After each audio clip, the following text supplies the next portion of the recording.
Good morning, good morning, good morning, good morning, good morning. It's 6-6 today. It's Saturday, June 6th. It's about, I don't know, it's not 8 o'clock in the morning yet. I know that. I woke up, got up early. We did the corner last night. That was fun. That was a whole lot of fun because my brother showed up and my friend Tanya down in Florida showed up, and that was just a ball and a good time. And we got to talk about some of the ridiculousness and some of the interesting, ridiculous ways. Um, and when Ben shows up, when it's time to talk black stuff, and my brother's there, I always wonder about other folks in the room and what they think about the Harringtons, and as we just Harrington it out. But our parents, it was incredibly important to our parents that we have an intimate understanding of our history, and the history of our folks in this country. And then they decided to move us out to Somers, Connecticut, where we were in this ridiculous microcosm, where this like you want to learn racism. You want to learn how racism feels. Good morning, Akipa Ray. How are you, my beautiful friends? And actually, the North End Agent. So, okay, Akipa Ray, you're here. Listen to this one. So, the North End Agent today, the Pride edition came out. So, I wrote a piece.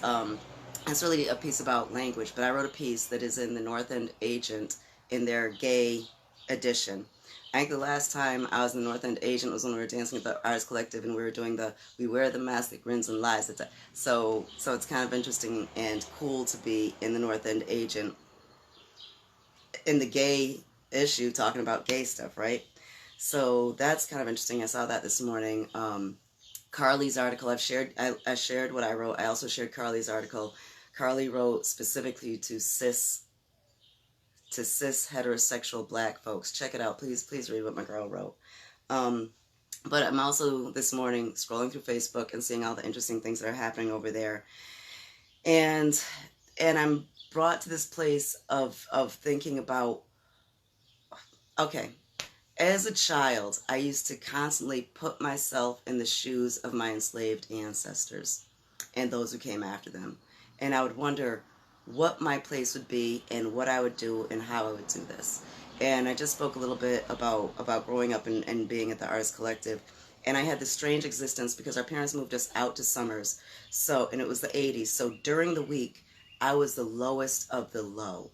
I was the black girl, and I was the black girl who was raised in a home that said, you defend your black no matter what. You do not allow any pass. You allow no pass. Let them say jigaboo once, and your job is to give them the history of that and explain to them how incredibly low and base they are for even thinking that they could do that.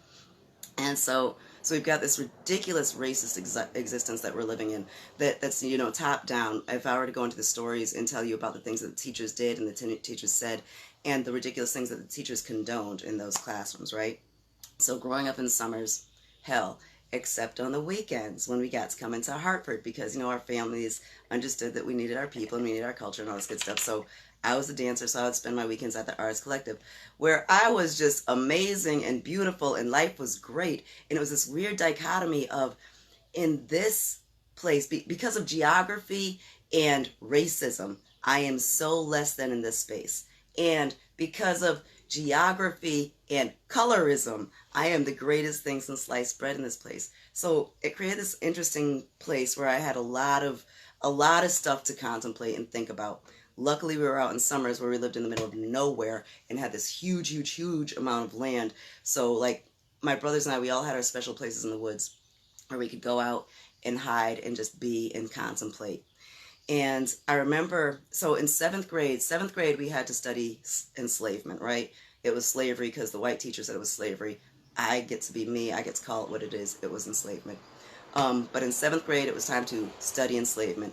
And of course, that moment, which, you've seen it, we all laugh at it when there's only the one black kid in the room and the teacher says, Civil War, and the whole room goes whoosh, right? And so the eyes are on me. But I'm me. So, oh, really? We're going to talk about this? And now, mind you, I've got everyone calling me every kind of monkey animal that you can think of. There was a soap called Cammy. My nickname is Cammy. So walking down the hallways, people would sing Cammy all over to me in a very not nice way because we can wash the black away, right? And then there was the Go Back to Jamaica vacation campaign, which probably was a cool campaign if you were not the only black person in a sea of white people who every time you showed up, they felt the need to sing go back to Jamaica to you. And you know, they weren't trying to hear anything about islands and the South. And no, it was just about sending me back to Africa. Yeah, back to Africa, back to Jamaica, wherever they're going to send me back to. So, lonely awful existence. But we've got social studies. And social studies gives us the assignment. And the assignment is, our job right now is to find some piece of reconstruction, and we are going to discuss, we're going to do a 15-minute presentation on reconstruction. Hello, it's Kamora Leela Harrington. Nuh-uh. They got a 90-minute presentation on how white folks fucked Reconstruction up, with a whole bunch of carpetbagger shit, a whole bunch of abolitionist shit. So one of the things I did was I recreated, and this is the fun part, so I recreated all of these original newspapers and such. So the one about colored people in Boston, know that the slave catchers can come get you now, so hide and run and all that good stuff. All of those. But also, I had spent the summer before, my parents decided that they loved each other and they wanted to go on some special family or parent romantic trip without me and my brothers. So I got dropped off with a cousin, and this was a cousin who had an amazing Black history collection. So they had the coloreds only signs, they had some dolls, they had a lot of newspapers, they had a lot of advertisements. And I was looking at these, and like that was the summer that they did Black Orpheus at the Jazz Fest, which was just amazing. And so all of this great stuff is happening and in front of me, and I'm realizing there's a reason why white people think about us the way that we do. There's a few reasons why white people think about us the way that we do, but it's been written down forever. It's in the advertisements, it's in the newspapers, it's there, and there's original source material. So I decided at that moment that it was my job to go collect as much of this original source material as I could so that I would have it. So if you've ever heard me, like, you know, I've got it in a book, that shit was solidified in Somers, Connecticut when I was a child, and I would tell the teachers some stuff about some Black stuff, and the teachers didn't know shit. And I'd go home and be like, Daddy, brrr, and Daddy'd be like, here, take this, go give it to him, boom. And so then I'd have the papers, the source material, bang. From here, we can debate your racism and your lack mentality that can't get to a place of respecting my people, but we can't debate whether this happened or not, right? So this morning I'm scrolling through Facebook, and I see that place, as I was saying, you know, where would I have been? And you know that song, Which Side Are You On, My People? Which Side Are You On? That one rolls through my head a whole lot, and I think about that a lot. So I'm scrolling through Facebook, and I'm seeing how people are choosing to take their time right now, spend their time right now, spend their energy, spend their money. And I know I've got newspapers here. They might be in the blue suitcase in the basement. They're not in the bookcase upstairs. They might be in one of the boxes in the back. Maybe they're up at my mom's house still, but I couldn't find them this morning. But I've got newspapers from Boston from back when they were debating, when the abolitionists and the free Black folks were debating what to do with the money, right? Because they were collecting money all over the place. You know, there were concerts and there were all these fundraisers, and now we've got this big pool of money. So what are we going to do? And the white abolitionists wanted to spend the money to print more literature to raise more awareness. The free Black folks wanted to spend the money to buy their relatives who are still down in captivity. And somehow this was this strange debate. And the white folks just couldn't understand that, but that's my wife, and I miss her, and I love her, and she costs $175, and we have $250. So give me, I'm the one who went out and did the speech. I was the one talking to all those Quakers. I'm the one who passed the hat. Can I please have $175 to buy my wife? Well, no, I don't think you understand the bigger picture. The truth is, your wife is just one person who happens to be in enslavement right now, and we need to make sure that all of the good white liberals up here in Boston understand that this awful, peculiar institution is so incredibly horrible. So, hey, sit right here. Let me do an etching of you. Let me make you look even more bigger and scarier and sadder and all this other good stuff so that the picture will elicit emotion and then create a place where people want to give us more money so that we can raise more awareness, so that we can continue to go enact new legislation to at some point have legislation that will free your loved ones who are in captivity right now today. At some point, someday, don't worry, we'll get them out someday, right? And that's where we are right now. So the human condition doesn't change. We are who we are. But I was talking about that Summers thing, and this pissed off angry voice, and this pissed off angry voice that has no problem reading white folks for filth in the ways that will get them there and push them there, and not just to aggrandize, but to create change and push. And this week, like, this week has been hell. All y'all, hold yourself. I hold you. This week has been hell. But there's a new page, 860 Black Lives Matter, and I was scrolling through it. I was invited to it, and I got hit because a black girl from Summers is going to a rally, or is going to a rally in Enfield, and spoke about how horrible and disgusting her existence in Summers was. And that broke my soul because, again, in 7th grade, the asshole adults, when you hear me say don't put adult shit on children, please listen to my life. You ain't getting anything other than my truth shared for all of us, right? But all of these adults who were racist as fuck and didn't want to confront or deal with anything they didn't want to deal with decided that their job was to put on me, this child. But I was the black one, and I was the black one who cared.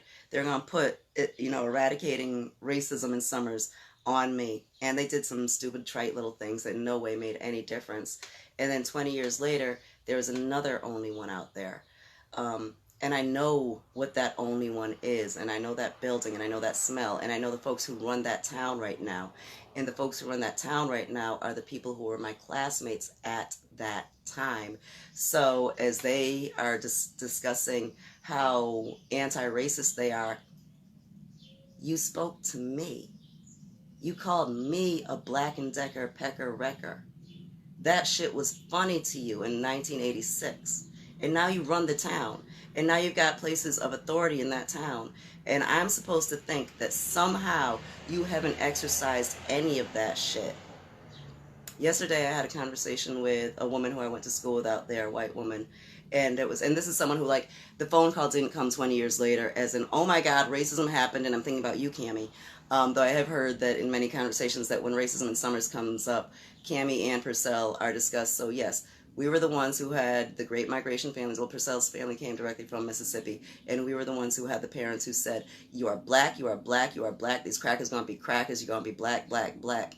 And I guess today, when these conversations come up, Cammie and Purcell come up. But this is someone who I've got an ongoing relationship with. We were friends when we were kids.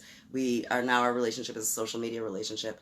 But yesterday we spoke on the phone, and a big part of the conversation was, Cammie, I knew about this thing, and I knew about this thing, and I knew about these things, but just the this other stuff I didn't know about. And so Mr. Carlson, like, this incredibly nice teacher, he was jolly. Everyone freaking loved this guy, but he was racist as fuck.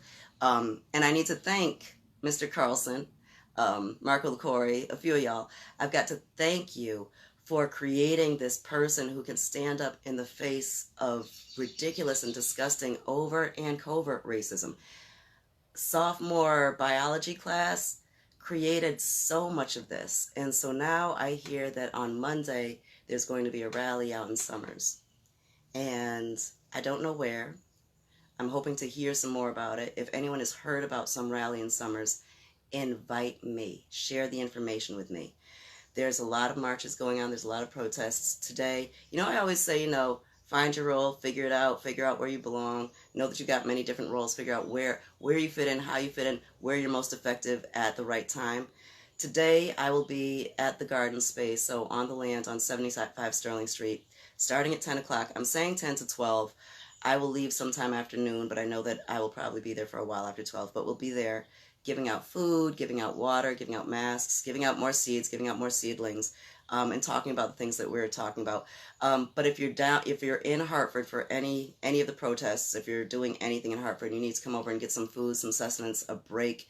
Come on over, 75 Sterling Street. We will be there. I'm not speaking at anything. However, if there's a rally in Summers, I want to speak.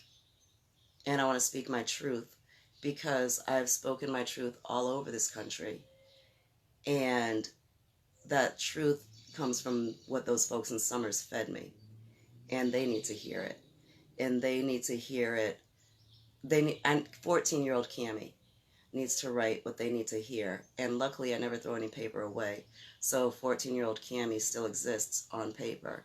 And I've got the speech that I wrote. I've got the words that I wrote about why it was so important that Nelson Mandela be freed. And then I also have the article that I wrote afterwards about what it was like walking through the halls of Summers High School with my petition, asking folks to sign it to demand that P.W. Botha release Nelson Mandela because it was only right. They didn't want to listen to it back in 1986. Give me the mic today. But all of that said, please think about what you're doing. Think about what your role is. If you've ever thought, gee, I wonder what I would do during enslavement. I wonder what I would have done during the civil rights movement. I wonder what I would have done. What are you doing? That's what you would have done.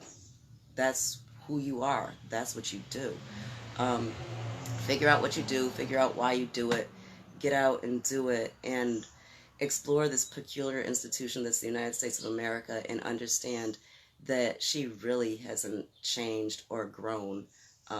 And we're here. So let's see what our role is. Like I said, when I started this, I was going to do that donate money button, but yeah, the man's got us all clamped up on that one. I'm not a 501c3, so I'm not a nonprofit, so I couldn't put that up there. So this black lady who's sitting up here saying all this stuff, doing all this stuff, the fact that I didn't go to the government and say, hey, I want to do this on your behalf, means I can't put a button up so that you can help support this. So if you can figure out how to give me some money to continue doing this stuff, that's great. With this money, going back to that abolition place, we don't raise awareness. We do trainings for that. Okay, so the trainings that I do, and thank goodness the trainings are starting to come back in, but the workshops and trainings, that pays for the paper. The money that y'all give me, you want to know what happens to that? It goes out to people. It goes out to people through Cash App. It goes out to people through direct giving, like we just give people money. It goes out to people through Patreon. But that which side are you on? Gee, if I was a free black person in Boston doing some abolitionist shit in 1860, where would I be in the debate? Would I be saying that we need to take this money to raise awareness and print more literature? Or would I be using that money to free my people? I stand on the side of freeing my people. So see what you do. I've been freeing my people today. Have a great day, people.